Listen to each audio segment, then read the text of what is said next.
मैं हूं डॉक्टर राजा काशिफ जंजू। आज बात करते हैं मज़ीद हालात हाजरा करंट अफेयर में चेंजेस क्या आ रही हैं। सबसे बुनियादी बात यह कि आज पाकिस्तान को आईएमएफ ने मज़ीद कर्जे की एपिसोड की तरफ आगे बढ़ गया है, मज़ीद मिल रहा है।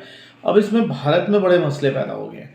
इंडियन सोच रहे हैं कि भाई पैसे क्यों मिल गए हैं, यूं हो जाएंगे, आतंकवाद में इस्तेमाल हो जाएंगे।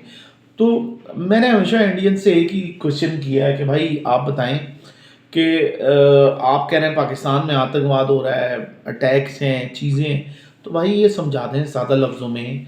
एक सादा सा सिंपल सा क्वेश्चन है कि अगर ये आतंकवाद है तो 71 में ढाका जो पाकिस्तान का हिस्सा था, पाकिस्तान था बेसिकली, वहाँ पे इंडियन टेररिस्ट आर्मी उतर गई, वो क्यों उतरी थी भाई?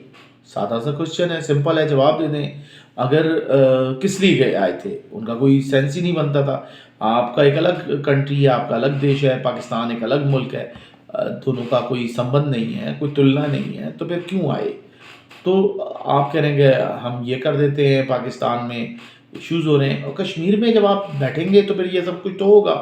तो आप ये बताएं कि कश्मीर में पाकिस्तानी आ रहे हैं तो आपके मसले हैं, आप ढाका में आ गए तो वो मसले नहीं हैं। बिल्कुल मसले हैं, इश्यूज़ हैं, क्यों आप आ रहे हैं, सवाल ये है। और ये कि पाकिस्तान को कर्जा मिल रहा है आईएमएफ से, नहीं मिल रहा, इसका इंडिया से क्या लेना देना है? इंडिया को सोचना चाहिए राफेल में जो मोदी सरकार ने, मोदी गवर्नमेंट ने जो कुछ माल खाया है, कमीशन लिया है, पैसे लिए हैं उसकी परचेज में, तो इसका जवाब दे कौन है? बीजेपी के हालात तो बड़े बुरे हो चुके हैं। ख़ासतौर पे 10 मई को जब पाकिस्तान ने अटैक का रिस्पांस दिया, तो उसके बाद क्यों इंडिया चला गया सिंपली ट्रंप के पास कि भाई पैरों में उसके बैठ के जाके कि तुम ही बचाओ, हमको तो आपने पिता संभान करार दे दिया, आपकी ज़िंदगी कैसे गुजरेगी? सवाल ये है, और ये बड़ा सीरियस सवाल है। समझने की बात है दोस्तों, इस चीज़ को समझें कि ये ऐसे चलेगा। और आप देखें कि पाकिस्तान में क्या हो रहा है, इश्यूज़ पाकिस्तान के हैं। इसमें आप ये देखें कि मेजर गौरव आर्या के साथ क्या नहीं हुआ। इंडियन गवर्नमेंट ने ही उसको डिसऑन कर दिया। तो इंडिया में तो टेररिज्म ये है कि एक शख्स बैठ के जो दिल चाह रहा है बोले जा रहा है, बोले जा रहा है, और उसको एंड में डिसऑन कर दिया जाता है। तो भाई आप ऐसे लोगों को स्पेस क्यों देते हैं? और ख़ासतौर पे होता है कि एमबीए है, उसकी पूरी आप देख लें एजुकेशन क्वालिफिकेशन, वो किस समत है, वो तो आप मतलब ये नहीं कि वो बता रहा है इंडियन आर्मी को कि भाई ये करो। तो अगर इंडियन आर्मी ने यही सब कुछ करना हो तो उसको एनसीए बना देते, नेशनल सिक्योरिटी एडवाइज़र, लेकिन नहीं बना हुआ। इसका मतलब है कि कोई इसकी इतनी मार्केट वैल्यू तो नहीं है जिसकी वजह से इंडियन गवर्नमेंट को इतना ज़िल्लत हासिल करनी पड़ी ईरान से।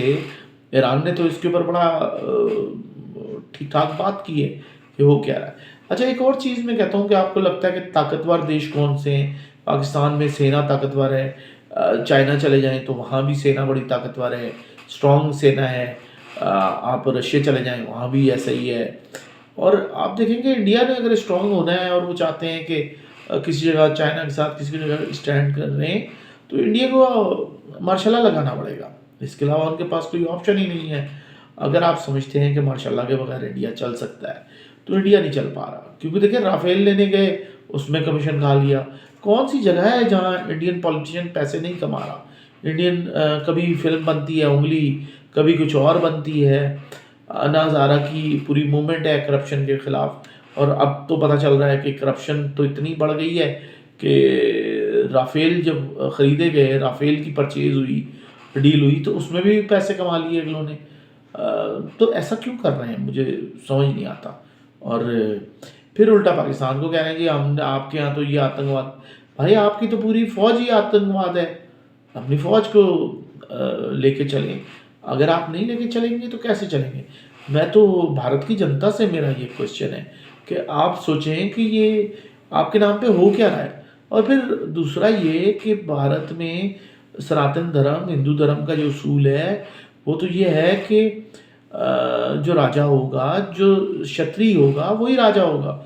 उसी ने प्रधानमंत्री बनना है, उसी ने प्रेसिडेंट बनना है। आपके यहाँ तो सारी चीज़ें ही गलत हो रही हैं, इसलिए भारत पीछे है। उसको लेके आए जिसका मकाम है, उस पद पे बिठाए उसको, आप सारी चीज़ें दें। इसके बगैर तो कुछ भी नहीं हो सकता। बहरहाल आज की ये बात है, आज की अपडेट थी। अपना ख्याल रखिएगा। अगले व्लॉग तक दीजिएगा इजाज़त। मैं था डॉक्टर राजा काशिफ जंजुआ, और मेरे ख्याल में पाकिस्तान और इंडिया में पीस होना चाहिए, लेकिन उससे पहले सारी चीज़ें रिज़ॉल्व होनी चाहिए।